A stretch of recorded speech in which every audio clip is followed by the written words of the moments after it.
Kermit the Frog here. Welcome to Sesame Street Live! Oh, wait. No, that's not right. Elmo, say hello. Wait, no. I've got it. Yoda, you think Yoda? Yes. Fear leads to hate. Hate leads to anger. Anger leads to suffering. I don't think I quite got that right. What was that speech? You know, Penny actually said it on the show The Big Bang Theory. Welcome to the Imperial Collector. I am the Imperial Collector. Fellow Star Wars fans, I've got another good episode for you today. Today, we're going to be doing a double feature, a double unboxing of Hot Toys brand figures. Yes, that's right. Hot Toys brand Star Wars figures. We have, of course, some figures from the Mandalorian series.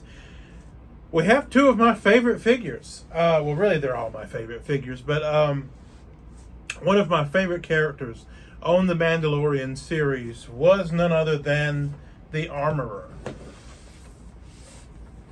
which is one of the main female Mandalorians.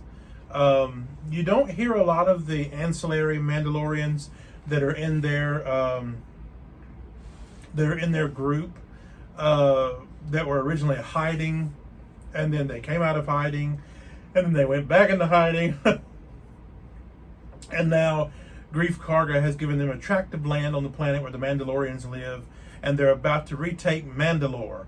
And we'll see that, spoilers, in the next movie that should be coming out, in 2026. I'm about to say 2006. Wow. But yes, the Armorer. Very cool character. She runs the Forge, which means that she forges, right now, she's the only one left that forges armor for the Mandalorians. And she actually forged the new armor for Din Djarin, the primary Mandalorian on the show, is why it's called the Mandalorian. So we're going to unbox her today. Again, excuse me, I do film these at night sometimes. First of all, on the box here, we do have the figure, the Armorer. That's the actual figure. Another picture of her down there, and just another pose here, and some of the accessories that she comes with. So let's go ahead and let's unbox the Armorer. She was the one that I think it was in the first episode I talked about, or it might have been another episode.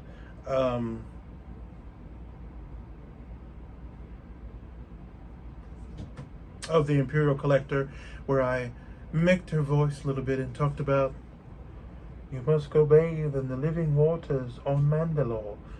She kind of sounded a little bit like that. Of course, it was muffled because she had her helmet. But that's basically how she sounded. And she was kind of like the leader of those Mandalorians. And as we see here, again, like I always say, if you're one that watches this channel and you watch the Imperial Collector, you know I love the box art here. I mean, these basically could be paintings that you could put up somewhere and just have a bunch of these along the wall. If I had room, I would probably do that. Okay, let's see. First, we'll do what we normally do, and we'll take out the accessories first, and then we'll go over the figure. Top layer there. Now with this one, it looks like, excuse me, sorry about that, goodness gracious. Have some directions here. No electronics, nothing like that, so I don't think there's really a lot of directions to read, but I still like to skim over them either way, just to kind of see what it might say, if there's something specific that the figure does that I didn't realize. I usually look them up on the internet first anyway. And no, it just tells the different items that the figure comes with. In fact, this is the smallest booklet yet. Only one page at bifolds. Okay, and it looks like, with this tape here that up under here there is in fact a display. And again, I'm not going to open this. I haven't opened any of the other ones. We've seen some displays in some other ones. You can see the outside of this one a little bit. And when you open it up, it's supposed to be, excuse me, it's supposed to be the background of the forge, where she forges the different Mandalorian armors. Okay, let's see what she comes with. She comes with her torch. That's her primary little blowtorch. You'll see where she used this on something she made for Grogu. She used this on part of Din Djarin's new armor, as well as she made a piece for Bo-Katan Kryze as well. That shoulder piece that I talked about in an earlier episode when she makes that.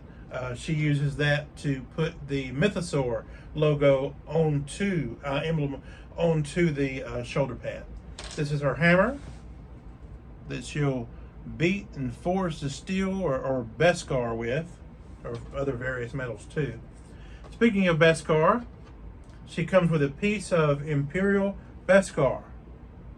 And see, it has a little Imperial logo on there. I don't know if you can see that, but it's got little etchings in it. It has the logo of the Empire. And it's kind of interesting. Where they're going with that is during World War II, when the Nazis would capture gold. They would either capture a gold reserve from a country, or unfortunately they would, when someone died and they took their jewelry, they would melt it down and make gold bricks. And whenever they did, they would put their symbol on there as a symbol of, this belongs to the Nazis. And the Empire kind of a little bit supposed to be like that a little. I mean, with the symbols and stuff of the Empire, we don't support any of that type stuff, but it's kind of supposed to mirror it a little bit. And oppression, which definitely, there was a big oppression, and the rebellion happened in Star Wars, and the rebels won, and goodness saved the day. Thank goodness. There's also a breastplate in here. Now, it looks like you would think it would be Din Djarin's, but it's not. It's just a different one. It's just a random Mandalorian breastplate made out of. It's supposed to look like it's made out of Beskar.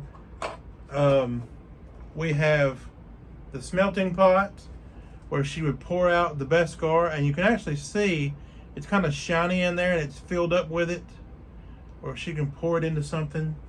And her tongs that she would use to do that, so you could actually have the Beskar and be melting it into the smelting pot there. So kind of neat little accessories that she has. It seems like less accessories than some of the other ones we get, and it kind of makes sense with this character. In the show, I don't think you ever actually, excuse me for yawning so much in this episode, I apologize for that.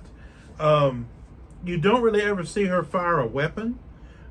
She does use her hammer to knock some people around sometimes when she's in a battle, but that's about it. So she doesn't have any guns or anything like that with her. Okay, let's take a look. Well, another piece here before we do that. I was getting ahead of myself a little bit. There is a certain flow to this show that I've developed, and I will keep it that way. Here we have her base that says the Armorer there, as you can see, I believe. And this one, I think we've seen one very similar to this. I think in that midweek episode we did, that one of those bonus episodes, we went over one where I think IG-12 had a base like this. But this one is similar, but it's like brown in color, like it could be the floor of the Mandalorian's covert. there where they stayed, where the forge would be and those things. But just a simple little base here. Now this one,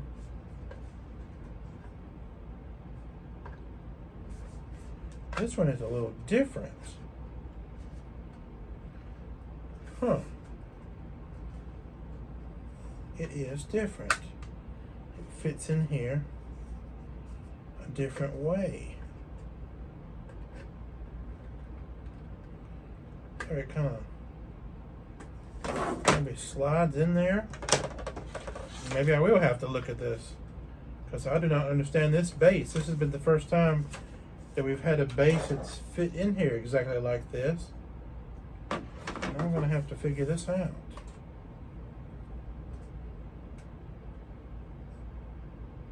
I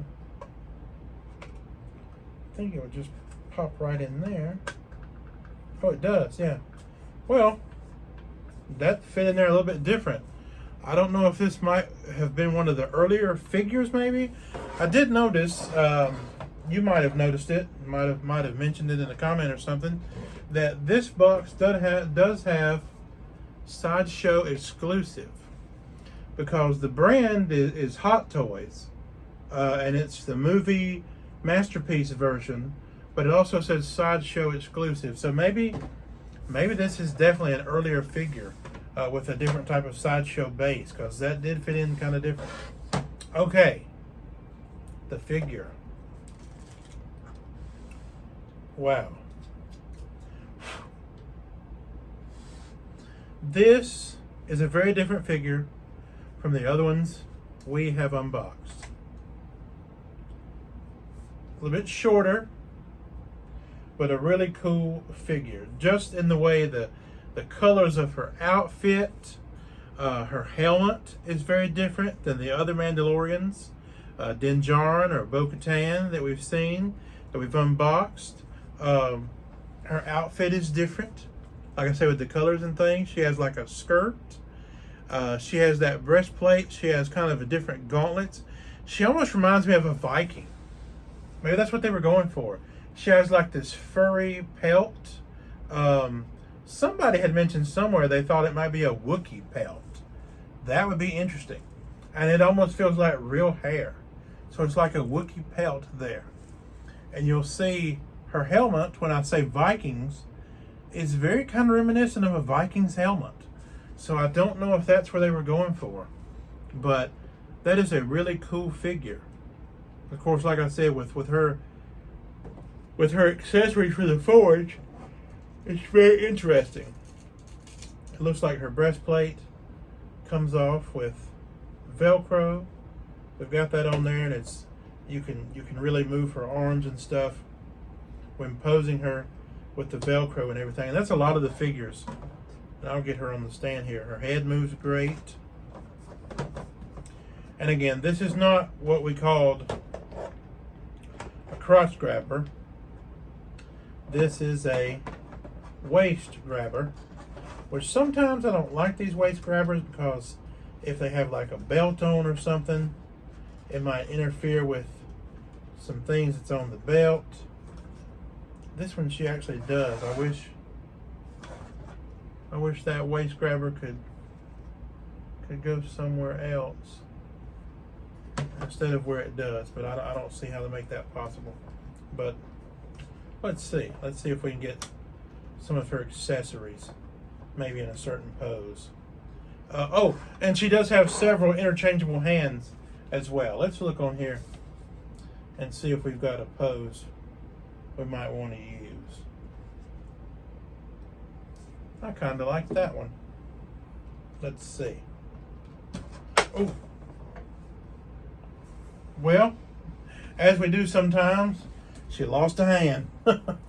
Ahsoka Tano lost her hand when I was doing that, and the Mandalorian Din Djarin knocked his foot off, so these characters are pretty resilient with getting injured. Let's see here.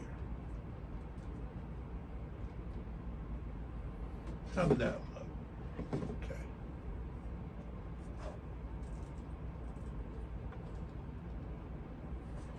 Yeah, I like that. It definitely looks like her. Looks like a pose she would be in, because she'd be ready to do the smelting and pounding out with her hammer to make some new armor. That's the Armorer. The reason I did a double today is because, it didn't take long to see her and her accessories, but she is a very cool figure. So we'll actually set her over here to the side.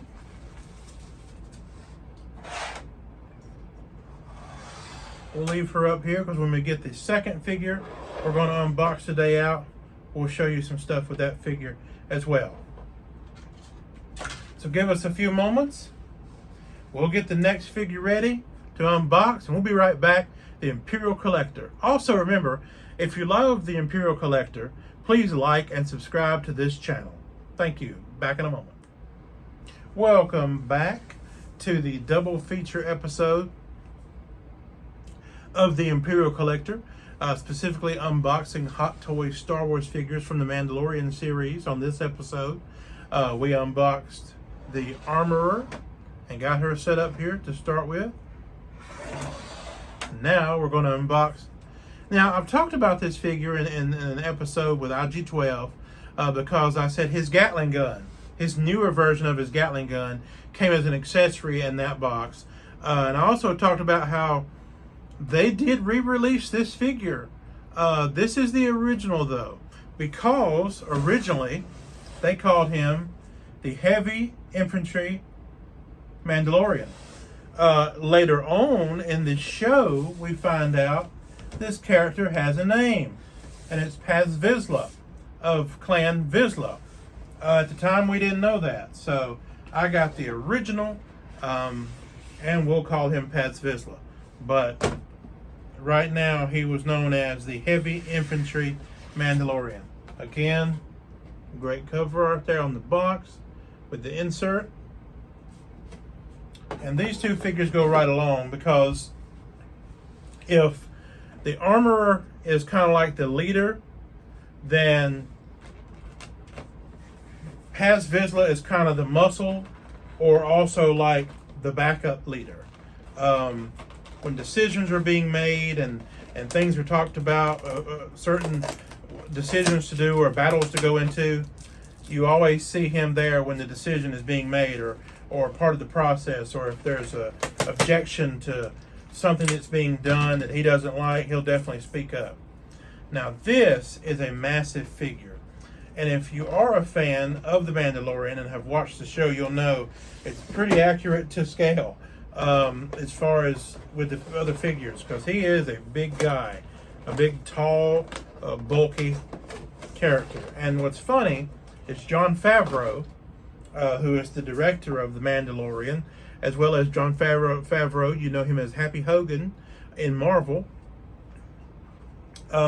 is actually the person in the outfit, or the person doing the voice. He might not necessarily be in the outfit. I don't think the actor would be in the outfit, but he does do the voice. So starting here with his accessories. Now, I said that the Armorer, her outfit, her tools and everything reminds me of a Viking.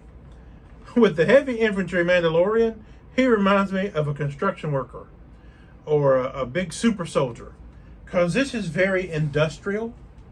Like his jetpack is very industrial looking to me, and his Gatling gun and those things you'll see, it's very industrial. And I believe this connects with magnets or possibly some other type of hooks on his back, but we'll see that when we get to it. Now, it looks like here he does have some other accessories. He has a knife.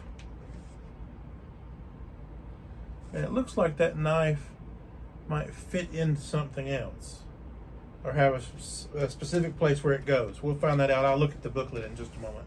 And of course, we have these that I've talked about, jetpack blasters, where it's the fire blast effect for jetpacks.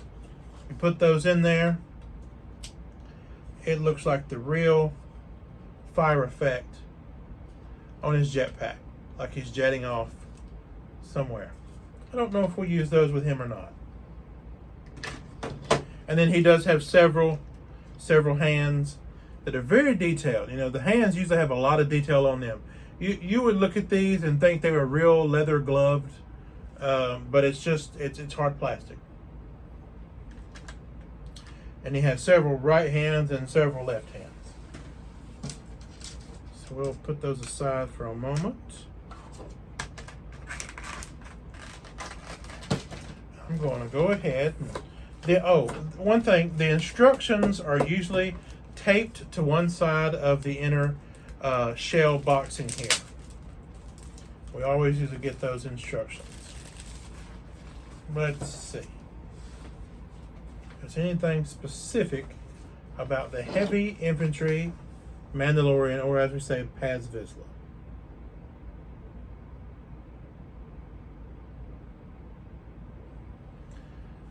So it looks like I was right. That knife does have a specific sheath on his body. It's actually in his boot. So we'll take a look at that when we get there. There's also a specific way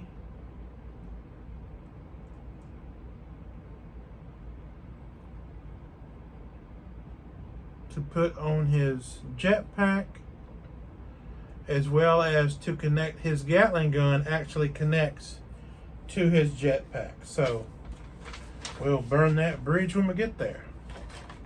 So here is his Gatling gun. So it is a laser Gatling gun, of course, and it connects via this hose to the bottom of his jetpack, and evidently that fuels the blaster. So we'll look more about how to put that on the figure when we get to it. But I can go ahead and show you that right now. It's the hose and the actual Gatling gun. It's pretty neat, very detailed. A lot of hard plastic and some rubbers and some, like the handle, the grip is actually the grip like you see on like a gun. It has the striations on it and everything. Very cool. A lot of details with these figures. A lot of details. I always say that. Take him out real quick. We're almost there. Gonna look at the base here real quick. Sometimes we are all about the base. Meghan Trainor joke there. Okay. Normally we do Star Wars trivia if we throw a little bit of trivia at you. But here's just some random trivia. If you ever watched Spy Kids, the original movie Spy Kids, the little kid Junie, the little boy, little redheaded boy. Well, he's all grown up now, of course. Well, that's Meghan Trainor's husband. And they have two of the cutest little kids. It's funny. Look up Meghan Trainor on Google. Google Meghan Trainor, and you'll see her husband. And he's Junie from Spy Kids, that little boy. It's so funny. I don't remember his name exactly, but yeah, that's him. So this base is just kind of a plain base. It does say Star Wars and Heavy Infantry Mandalorian. It does not say Paz Vizla yet. I wish there was a way to just order that specific piece to stick on there, because I'm definitely not getting a second figure that looks exactly the same, just they changed his name and maybe gave him a different accessory or two, which no, I'm not doing that.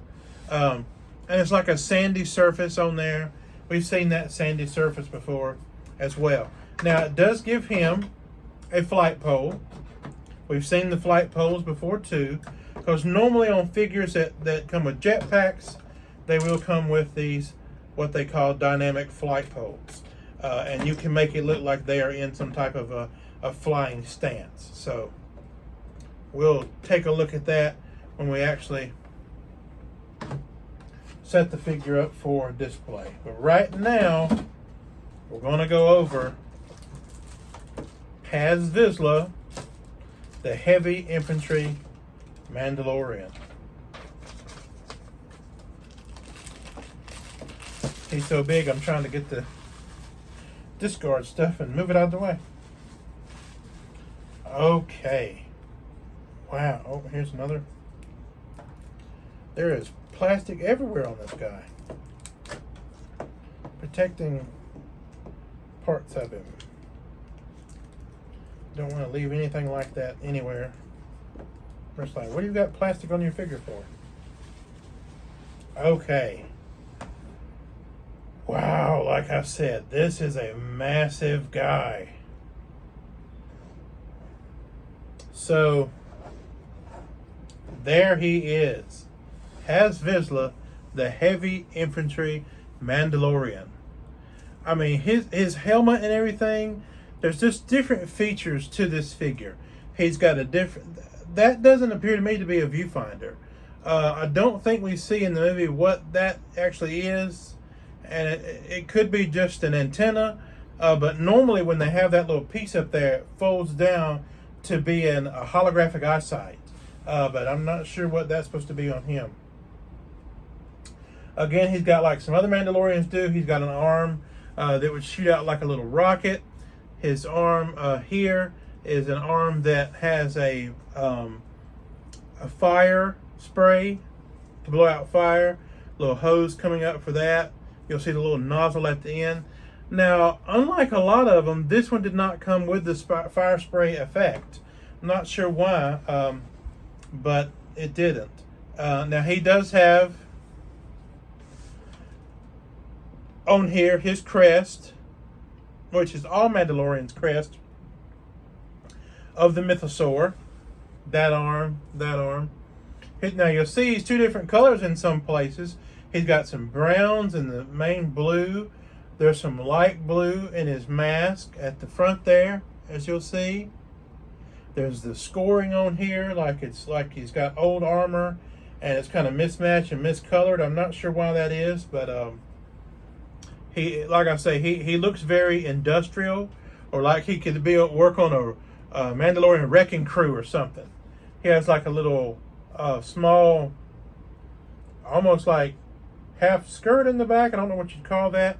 It's very detailed though. He even has on what do you call those? Chaps. Like chaps. Industrial like chaps, you know, when he's like doing work with fire and things where they wouldn't catch on fire. So it's very, very interesting. But let's look and see about this gun.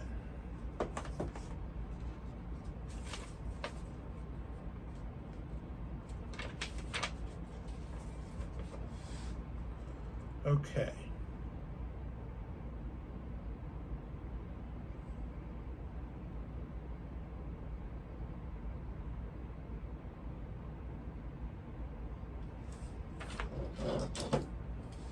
So it looks like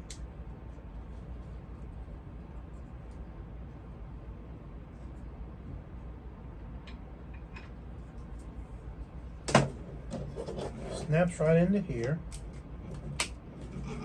Got it in there.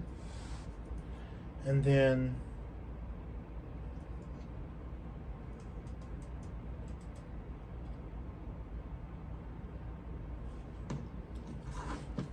we'll figure this out here. Connects in. Got two connections here in the back. The gun goes around. Has like a strap on it. I'll grab the back of the gun and then part of the gun with the other hand. So we're going to change out these hands to some grabbing hands. It hasn't been a lot where we've changed out the hands, but in this regard we're going to. So first of all, we'll take the left hand, which like I showed before, does have a different color on it. It has a blue color, and the left hand has a brown color on his gauntlet. That will be the proper gripping hand that we need for this one. Okay. I think we can do what we need to do here with this little modification that we've made. I hope so. I think so. get him around here. Oh, oh, oh, oh. Hold on there, Paz Vizla, heavy infantry Mandalorian. Can we get you on your flight pole somehow so we can try to...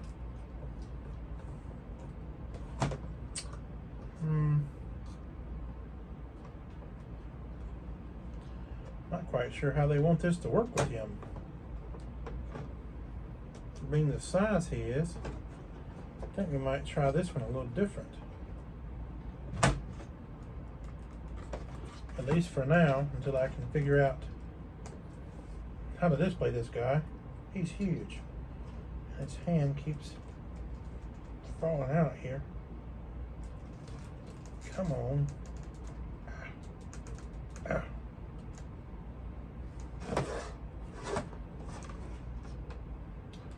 Okay, and this hand grabs this part like that. Should be able. There we go. This goes over his neck. There.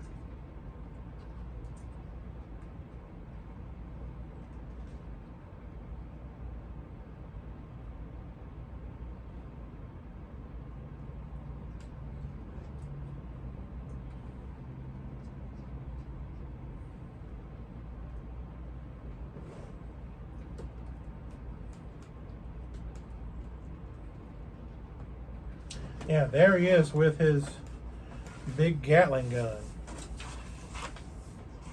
I'm not sure exactly how we're going to get him posed on here with his big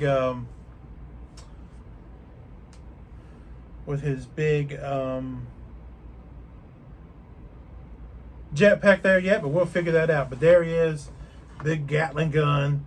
He can fire at someone rapidly. That's just a cool figure, the way that is set up. Really awesome. And we'll get him set up correctly. Somehow we'll figure out how we want to display him. He's a big figure, a cool figure. And there he is. And of course, the Armorer. Again, thank you for joining me today for the Imperial Collector, where in this season we are unboxing Hot Toys Star Wars figures, primarily from the Mandalorian series, the Ahsoka series, and Star Wars Clone Wars. The figures where they've made them look like they're in the live action even though they were from a cartoon. Thank you very much. Like and subscribe if you do like the show. Tell others about us. Tell us to take a look on YouTube under the Imperial Collector. I do thank you for joining us today. As always, may the Force be with you.